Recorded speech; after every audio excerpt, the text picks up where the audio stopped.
Tuhan Yesus, salam damai sejahtera bagi kita semua. Salam seroja, sehat rohani dan sehat jasmani. Pagi hari ini bersyukur kita diberikan berkat anugerah dari Tuhan sehingga kita bersama-sama bisa berkumpul. Dan pagi hari ini saya berada di satu tempat yang menjadi kandang jangkrik yang dikelola oleh salah satu blok di GKJ Purwokerto, yaitu blok BCK. Oleh karena itu tema renungan kita sebagaimana yang sedang beken, yang juga pernah beken di Warkop DKI, jangkrik bos. Dan saya ditemani oleh Pak Didi. Selamat pagi Pak Didi. Pagi Bu. Dan juga Pak Eko. Selamat pagi. Pagi Bu. Ya, Pak Didi dan Pak Eko adalah dua dari sekian orang yang bergabung ya, di usaha ini, di BCK ini dan yang mengolah. Dan sebelum bersama kita ngobrol dan juga merenungkan firman Tuhan, saya mengajak kita semua untuk bersatu hati di dalam doa. Mari kita berdoa. Tuhan, kami mengucap syukur untuk pagi hari ini, untuk kekuatan dan anugerah dari Tuhan, untuk segala kebaikan yang Tuhan berikan bagi kami, sehingga kami boleh berkumpul pagi hari ini dan boleh melihat kebaikan Tuhan dan daya yang Tuhan berikan bagi kami untuk berupaya dan berusaha. Bersama dengan kami mohon berkat-Mu Bapa, di dalam nama Kristus Yesus kami berdoa. Amin. Bapak Ibu yang dikasih Tuhan Yesus, sebagaimana yang awal saya sampaikan tadi bahwa saya ada di kandang jangkrik. Ini benar-benar kandang jangkrik milik teman-teman blok BCK, blok Cinta Kasih GKJ Purwokerto. Boleh Pak Eko bercerita kepada kami, sejak kapan sih ini ada kandang-kandang seperti ini yang ternyata di dalamnya ada jangkrik-jangkrik? Monggo Pak Eko bisa bercerita kepada kami. Terima kasih Bu Pendeta. Kita sudah hampir 1 tahun, tepatnya tanggal 12 Oktober tahun lalu kita memulai kegiatan ini. Diinspirasi juga melalui warga Pepantan di Kradenan, melalui Mbak Rohani dan teman-teman. Kita beserta blok keluarga muda Karangklesem berkunjung ke sana dan akhirnya juga kita memutuskan mencoba untuk berkarya di ternak jangkrik ini. Dan akhirnya dari salah satu warga di blok Karangklesem, Pak Didi, punya lahan ini, kita kelola sama-sama untuk dipakai kegiatan peternak jangkrik. Jadi sudah hampir 1 tahun. Nah, ini nanti ulang tahun sebentar lagi. Mudah-mudahan ulang tahunnya jangkrik-jangkriknya ikut menikmati ini. Jadi 1 tahun karena ini lahir muncul dari inspirasi justru percakapan dengan saudara-saudara di blok Kradenan. Jadi Bapak Ibu yang bukan dari warga GKJ Purwokerto perlu diketahui bahwa blok Kradenan itu adalah, atau Pepantan Kradenan adalah salah satu pepantan yang ada di GKJ Purwokerto yang letaknya dekat dengan Batu Raden di sebelah utara sana. Dan memang hampir sebagian jemaat di sana itu rata-rata adalah petani. Ya, petani, dan lewat perjumpaan, jadi memang biasanya ada PA yang saling bertukar jemaat ya, berkunjung, itu muncul lahir yang namanya upaya untuk mengolah jangkrik.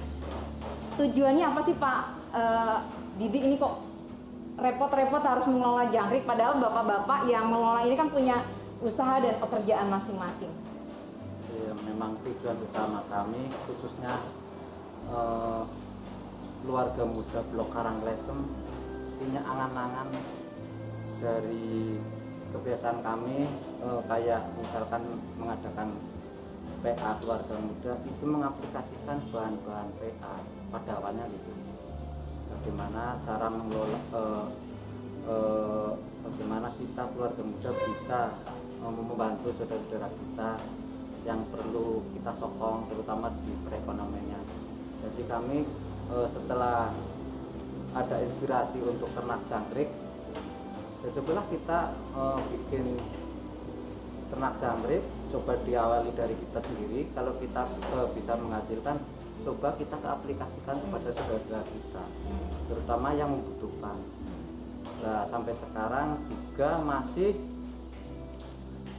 ada saudara kita yang mau mencoba ikut bergabung dengan kami, dan kami ya selalu membuka tangan lah terlebar-lebar untuk mereka yang bisa mau bergabung untuk mencoba peternak jangkrik. Dan juga BCK juga sebenarnya nggak cuman Jangkrik. dari jangkrik aja untuk itu usaha. Mungkin kayak misalkan kayak kemarin juga penjualan beras gitu. Iya. Walaupun sekarang udah mulai berkurang, tapi sekarang masih ada lah Iya. untuk penjualan beras BCK itu. Iya.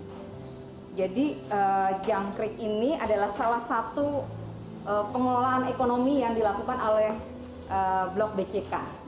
Dan ini terinspirasi justru dari PAPA ya, karena memang PAPA yang ada di GKJ Purwokerto itu menggunakan bahan-bahan dari Sinode, dan kebetulan kalau nggak salah waktu itu bulan Kespel ya, bahwa kita diminta juga untuk kreatif, mengembangkan ekonomi gitu dengan apa yang ada pada kita. Kalau begitu, ini hasilnya buat siapa? Keuntungan, pasti kan kalau usaha pasti ada keuntungan. Ya, kalau keuntungan sementara tidak dipakai oleh personil dari anggota BCK, Bu, tetapi apa yang ada kita bisa kelola, kita manfaatkan untuk membantu saudara kita yang membutuhkan. Misalkan kayak kegiatan ada gereja yang kekurangan, kita bantu sedikit demi sedikit. Juga kalau jemaat yang pengen beternak jangkrik, dia nggak punya modal. Dari keuntungan itu kita berikan modal juga berupa kandang. Apabila nanti pengembangannya kita juga dampingi sampai benar-benar bisa, sampai begitu juga bisa menjual dan mandiri. Seperti ada beberapa teman kita di Pepantan Jatilawang, Radenan, itu juga bisa menghasilkan. Jadi perlu ditegaskan di sini Bapak Ibu gitu ya. Kelihatannya kok ngoyo banget gitu ya, Pak Didi, lalu juga Pak Eko, mungkin masih ada Pak Agus ya, lalu kemudian Pak Yudi, Pak Wawan, Pak Nano, Pak gitu ya. Hari. Pak Hari yang terlibat dalam jangkrik ini ngapain ngoyo-ngoyo? Ternyata rahasianya bukan pada untuk kepentingan pribadi ya, justru keuntungan yang didapat dari pengelolaan dan pemeliharaan jangkrik ini dan penjualan jangkrik ini adalah untuk mengelola kembali keluarga-keluarga Bapak Ibu yang ingin mengembangkan ekonomi. Dan juga kalau tidak salah ini juga dipakai untuk persembahan ke gereja-gereja di luar GKJ yang dalam tanda kutip memang perlu ditolong, menjadi motherhood atau sisterhood untuk gereja-gereja yang kalau dalam bahasa Jawa itu sebetulnya second ya, atau berkekurangan gitu. Nah, kan ini keuntungannya tidak buat pribadi gitu ya, tidak buat Pak Didi, buat tidak Pak Eko, buat tidak Pak Nano. Kan biasanya kalau orang mau upaya, usaha, kerja keras kan harus ada yang menguntungkan diri sendiri. Ini susah nggak gitu loh Pak Didi? Ada yang tiba-tiba loh aku susah-susah kok, ternyata nggak ada yang saya dapat secara ekonomi. Kira-kira sulit nggak seperti ini? Sebenarnya enggak sih. Ini karena dari awal kita sudah komit antar anggota. Kita membuat semacam kayak kegiatan ini untuk sosial. Jadi semua teman-teman juga sudah bisa menyadari itu. Jadi nggak ada keinginan untuk kita menguasai atau keuntungan kita ambil itu, enggak. Sementara ini belum, Bu. Jadi syukur-syukur nanti kemudian hari juga kita bisa lebih mengembangkan lagi. Iya. Jadi memang komitmen dari awal, iya kan? Memang kesadaran dari awal dan kerinduan dari awal. Jadi memang ini tidak gampang dan tidak semua memiliki ini, gitu ya. Bapak-bapak ini pagi-pagi sudah harus mengurusi, lalu kemudian mereka beraktivitas, bekerja dengan kepentingan masing-masing, sore sampai malam kembali lagi ke sini gitu ya. Artinya memang ada yang dikorbankan, ada yang diberikan, ada yang dipersembahkan, dan hebatnya tidak ada yang ingin menguasai tadi, tidak ada yang ingin mengambil keuntungan, dan semua itu didasarkan pada komitmen. Ada yang ngelokro nggak kira-kira? Kalau ngelokro kadang ada, Bu, karena misalkan pas kita tebar benih, hasilnya tiba-tiba dimakan hama, atau mungkin cara kita pengolahan pakannya kurang bagus, yang estimasi kita misalkan berharap bisa panen cukup bagus, kok panennya cuma sedikit. Ada rasa seperti itu. Atau bahkan kalau pas kita market jual, berharap dengan harga yang pasaran standar, tiba-tiba pesaing kita memberikan harga yang lebih rendah. Kadang itu, tapi ternyata selama 1 tahun kita pelajari ya Pak Didi sama teman-teman yang luar biasa kayak Pak Hari yang bisa jaga di sini, hal seperti itu tidak terulang, Bu. Kita tetap semangat karena prinsipnya buat pelayanan. berbagi. Buat berbagi, buat pelayanan itu yang menjadi obor, menjadi semangat. Iya. Pak Didi, ada nggak yang mau disampaikan kepada jemaat atau kepada yang menikmati renungan pada pagi hari ini? Tips atau trik apa yang bisa dilakukan bagi saudara-saudara ketika melakukan usaha seperti ini? Kalau dalam pengalaman saya pribadi sih, kita hanya bisa berusaha semampu kita melakukan sebaik mungkin usaha kita. Semua itu hasilnya terserah, kami serahkan pada Tuhan. Bagaimana kita cara mengelola hasilnya ya kita serahkan pada Tuhan. Yang penting kita berusaha dengan sebaik mungkin, kita bekerja dengan jujur, kita bekerja dengan semangat. Kalau misalkan ada hasil, itu adalah berkah dari Tuhan. Iya. Jadi Bapak Ibu yang masih berjuang dan sedang melirik atau mencari usaha, memang Blok DCK ini berusaha tidak untuk kepentingan dan keuntungan pribadi, tetapi Bapak Ibu yang ingin usaha seperti ini, Blok DCK siap mendampingi gitu ya. Tetapi kalau ada sesuatu yang perlu diperjuangkan, tadi Pak Didi bilang jangan putus asa, tetap berjuang dan serahkan kepada kasih karunia Tuhan. Ini sama dengan firman Tuhan pagi hari ini, Lukas 12 ayat 1 sampai dengan 7 yang demikian. Sementara itu beribu-ribu orang banyak telah berkerumun sehingga mereka berdesak-desakan. Lalu Yesus mulai mengajar pertama-tama kepada muridnya, katanya, waspadalah terhadap ragi, yaitu kemunafikan orang Farisi. Tidak ada sesuatu pun yang tertutup yang tidak akan dibukakan, dan tidak ada sesuatu pun yang tersembunyi yang tidak akan diketahui.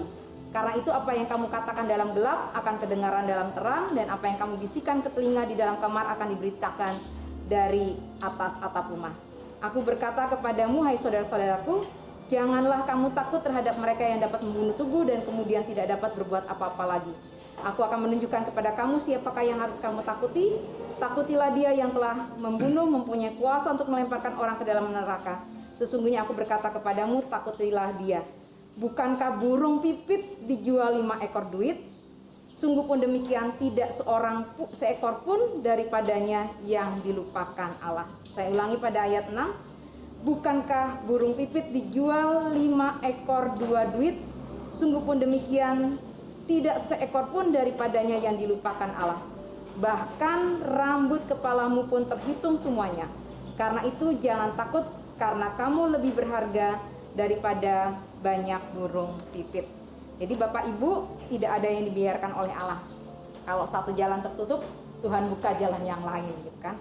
Tetapi di sini katakan ucapkanlah terus dan usahakanlah terus. Sebagaimana tadi ayat 3, jangan mudah menyerah. Percayalah tadi yang seperti yang disampaikan oleh Pak Didi, dialah yang memelihara kita. Mari berjuang, jangan putus asa. Mari kita kembangkan karunia Tuhan dalam hidup kita. Selamat pagi, salam damai sejahtera. Amin. Terima kasih Pak Didi dan Pak Eko.